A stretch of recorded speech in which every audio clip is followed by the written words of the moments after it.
இருக்கு.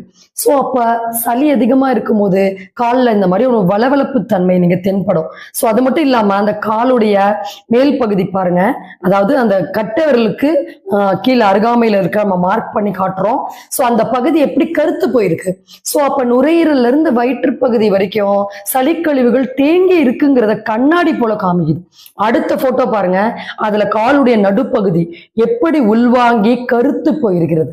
வயிற்றுடைய பகுதி, வயிற்றுல இருந்துதான் நுரையீரலுக்கு பாதிப்பு ஏற்படுது. மேல நுரையீரல் பக்கத்துல நிறைய கருப்பு டாட்ஸ் இருக்கிறதும் ஆழமான ஒரு கருப்பு புள்ளி இருக்கிறதும் நீங்க நோட் பண்ணலாம். ஸோ அப்ப லங்ஸ்ல டெபாசிட் ஆயிட்டு வருது, ஓவர்லோட் ஆகுது சளிக்கழிவுகள்.